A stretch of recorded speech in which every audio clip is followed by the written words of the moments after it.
Week 7. Come lay in the grass with me on this beautiful hill. It's comfy. Man, this is beautiful weather. It's nice and cool. Not too cold. The days are gorgeous. Autumn and spring have got to be my favorite times of the year. There's nothing like it. Winter is my guilty secret pleasure, but nothing beats autumn and spring. It's currently autumn here in Australia. I'm enjoying this peace and tranquility.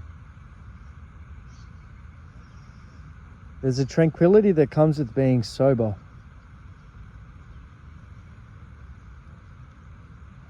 I haven't drank now for 7 weeks. It's been 7 weeks since my last alcoholic beverage. Now, not too long ago, I said that I would like to formation. A bit ago, maybe a couple of weeks ago, I said that I would like to discuss alcoholism and substance abuse in one of my shorts. I'll just describe my experience with it briefly and what it did to negatively affect me. So I never was a big drinker, but when I was about 26, going through some really bad mental issues, and some tragedy that was occurring in my life, I started relying on alcohol. Before that, I'd always used drugs recreationally. In some ways I was addicted, not exactly a junkie, but I really liked to party hard every weekend. But I never really drank that much. I did get drunk with my friends and blah blah blah, but I never relied on alcohol, not on a weekly basis. At the end of, not around, but I know exactly when, it was 2020, I started to drink more often. I'd moved into a new unit. A girl I was with at the time, we had split, and I had done a lot of things wrong in that time of my life. I made a lot of very serious, critical, catastrophic errors, and it sent me into a downward spiral into myself. And so I started relying on alcohol greatly for comfort and numbness. And so for the next 4 years after that, I began to drink quite heavily and also use cocaine.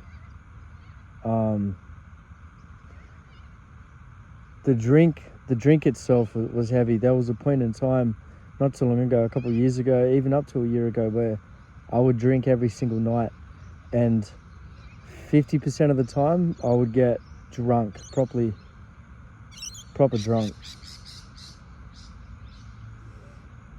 Now, I don't have to sit here and preach to you about how unhealthy that is, but I wasted 4 years of my life doing that.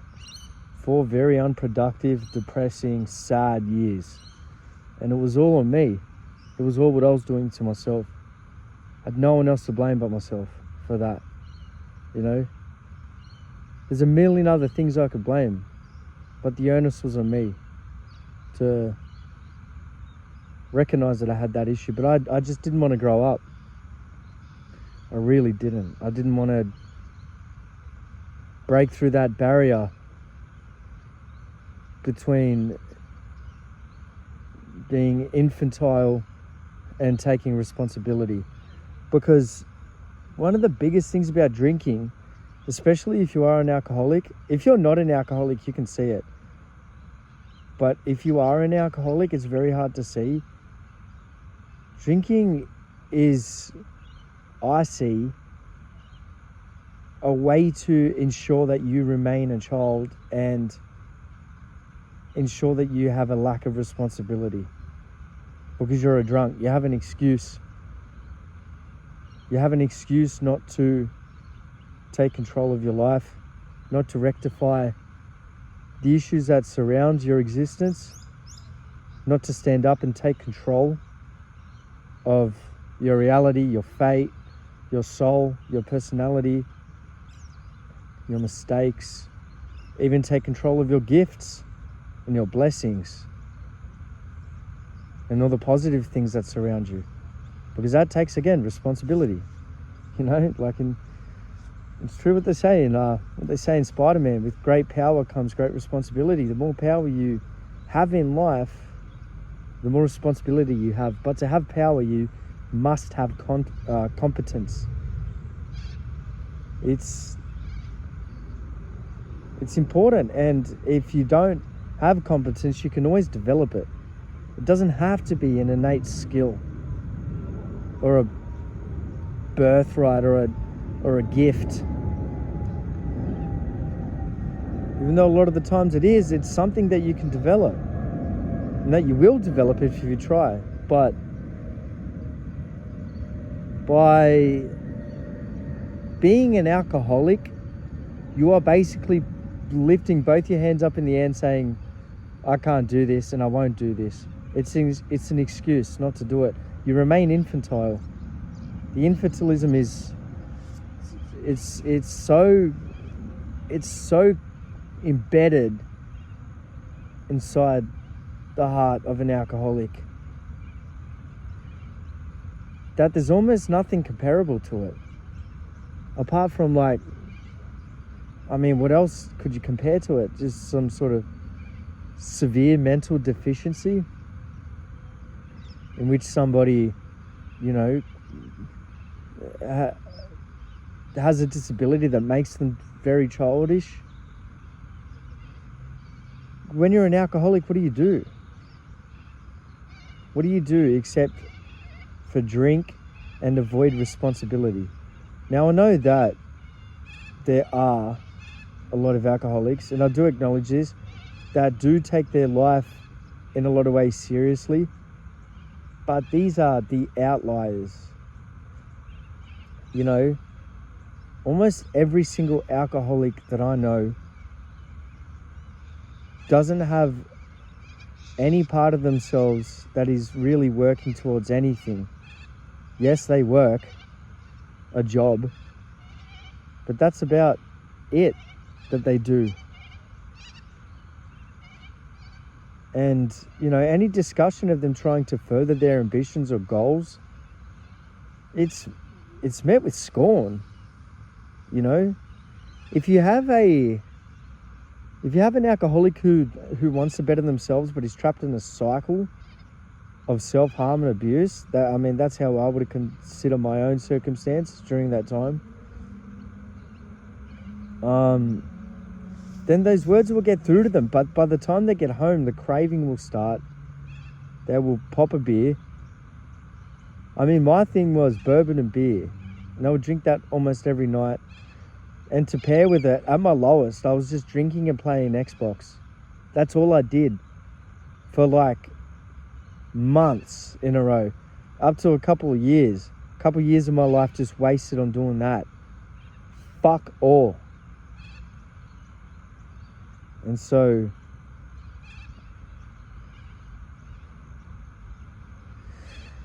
it's not a great thing. And you know, I mean, I love alcohol, I really do, but I really started to ease up when I started to see some serious flaws in my behavior.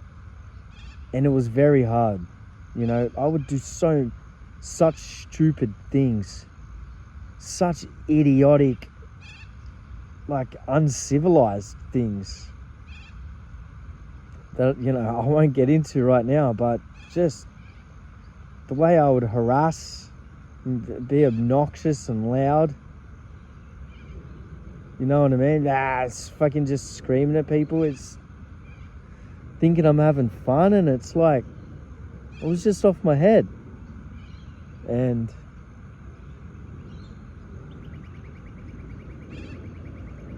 you know, it's it's a much better life without that. Once I started easing up on the alcohol abuse, I started to feel like I was regaining control. Now, within the past 7 weeks,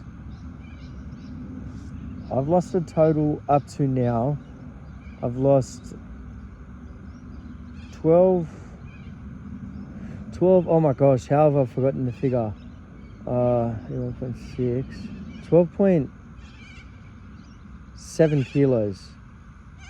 I've lost 12.7 kilos in the past 7 weeks.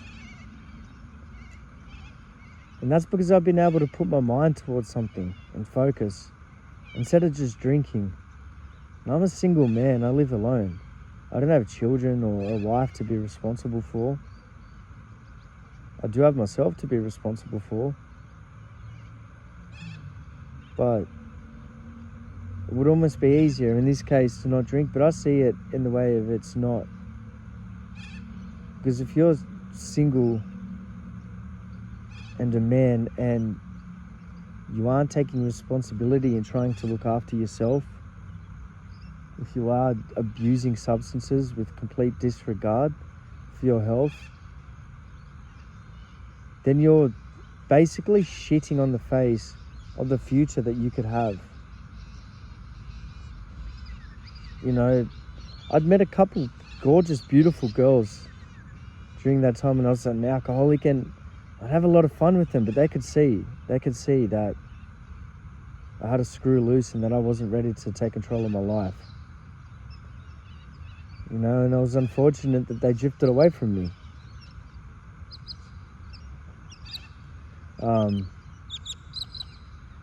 I feel a lot better without it. I do miss it. I do miss it in a way, but I finally feel like I don't need it. Before I really, really, really needed it, or so I thought. What you actually need is completely different to what you think you need. And that's important to remember, because otherwise you'll fall into a trap and be convinced that the only way to be happy is to glug and glug and glug and drink all your sorrows away. Anyway, I know this was a bit of a ramble, but I just kind of wanted to get some ad-lib thinking out here. I didn't write any notes for this video. Just wanted to get my thoughts out about how I feel. This is a beautiful world we're living in. It's a dream. The chance of us being able to exist, even for such a brief moment of time. It's infinitely miraculous.